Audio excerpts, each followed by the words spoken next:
We all have the power of the universe within us. And the only thing that we need to be able to access that power is to know how and also know that you can. I'm going to help you understand so you can start accessing that power. You remember that clip in Matrix with Spoon Boy where he was like, he said that it was impossible to bend the spoon. Do not try and bend the spoon. That's impossible. If you wanted to bend the spoon, Instead, only try to realize the truth. you had to realize that There is no spoon. there was no spoon. There is no spoon? Then you'll see that it is not the spoon that bends. It is only yourself. The reason for that is if you think of the void as like an ocean of information. There's nothing in it though. It's just information. Nothing makes sense. It's just chaos. Think of chaos. Now you can think of particles as like the building blocks of reality. A wonderland where anything you can imagine is possible. As long as what you imagine can be built out of blocks. Anything you can dream about here, you can make. Now those particles, within each one, it has all of the information of the universe. Think of it like DNA. The body that you're in, you're also made up of those particles. So each one of those particles has all the information of the universe within the body that you're in. So you have access to all that information as well. Well, just like DNA, it becomes whatever is like activated in the DNA. So like your cells in your body, it will become a skin cell because your DNA tells it to basically use this information to become a skin cell. But the thing is that you're the master of the ship, and the ship is the entire universe, your reality. It would be no fun if there was no surprise or discovery. So let's just say that you forgot. It's kind of like you have to pretend in a sense that you're a part of what you really are. Those parts, they've evolved into humans, and what we have figured out is that if we take action in this world, so we do one thing, it will cause another. If we go out and do some hard work in the field, we can grow some plants and we get food to eat. But that hard work is like action, result. In the Bible, that's actually like the curse that Adam was cursed with, and Eve was cursed with difficult childbirths. So the birth that Eve gives would represent like the reward of the hard work. Same with Adam, he like cultivates the land, he gets that reward.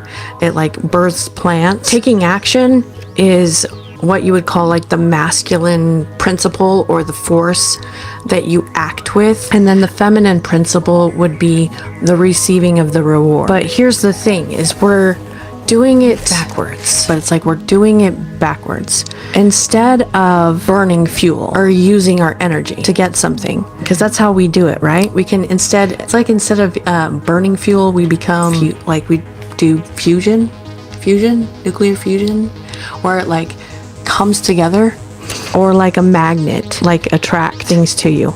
But a lot of people, when they talk about manifestation, what they do is they talk about it like it's an action, and that kind of defeats the whole purpose. You basically want to turn yourself into like a fusion machine in a sense, or like the cause of nuclear fusion and fission, because you're going to also break things down. So right now, the way this like reality seems to work for you, where you work to get your result, there's like this subconscious operating system that tells it how to work. This is how this reality works, and everything around you is reflecting that. So what we got to do is we go in and change that subconscious operating system to have a different program.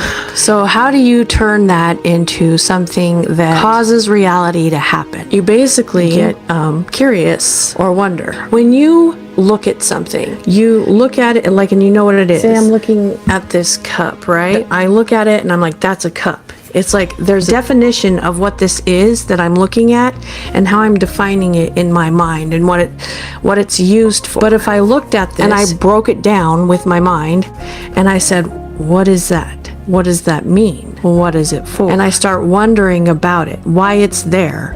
Why is it in front of me? What does it mean? It's breaking down the hard lines that you have in your mind around the cup. And by doing that, it turns you into a magnet or something, because it starts attracting the answers. Whatever kind of questions you ask, it's like things will start popping up in your reality to answer those questions. You can ask about anything, and it's not like you have to go actively searching for the answer. You wonder, and it's like you just let it sit there in the back of your mind and then do whatever else you were doing, and it just shows up. As you start doing that, and you start thinking that way and being curious about everything, it literally changes your experiences and what's going on. Basically, to cause things to happen is like kind of like you have to soften everything, and that would be represented by fission, which is like breaking things apart, and it releases all of this electricity, this energy when you do that. Say you got some kind of situation where like someone stole your money. We're gonna start there. Someone stole your money. Instead of looking at that person and judging that person as this person did a bad thing and that's what, you know what I'm saying? It's like you're putting those hard judgment lines around that person and that situation. You can change the outcome of the situation by removing the definitions, removing the judgment.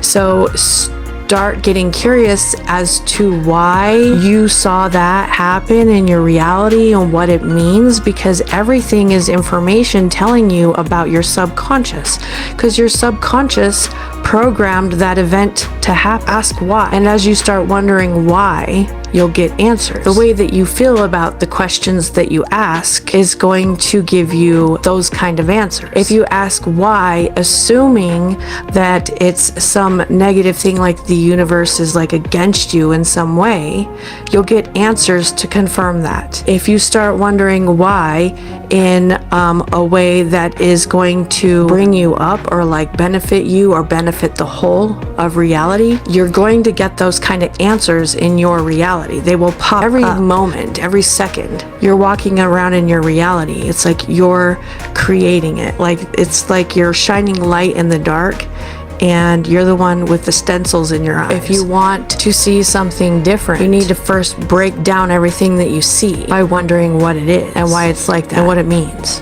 about you, because you're the one who's seeing it with your eyes. I do this all the time. I'm getting better at it, because you're not going to be perfect at it right away. Well, maybe you will be. Okay, I'm not, is what I'm saying. So like if I get a notification on my phone, I use my phone a lot because I have it a lot. So if I get a notification on my phone, I got one not too long ago, last Sunday, that said, traveling for the holidays, check the roads, or something like that. And I was like, see, I'm traveling somewhere over the holidays and I don't know how, and I don't have any money, and I ended up getting kicked out of the house I was staying in on Christmas Eve and walking down the street, and then I went to the hotel, and then I went to the airport, traveled on Christmas to the other side of the United States. But someone else paid for it. And there is no way I would have known that or known how that would have happened. All I did was wonder what that meant and how that was going to happen. In these videos, I'm going to show you how to do that. So all the information that I get is basically by applying this technique. I don't like calling it a technique. It's just changing the way I think. Yeah, just all the information I get, I wonder what it means about reality and me and my life, and I get answers. And I get answers to questions that seem like I shouldn't know, but I do. So that's all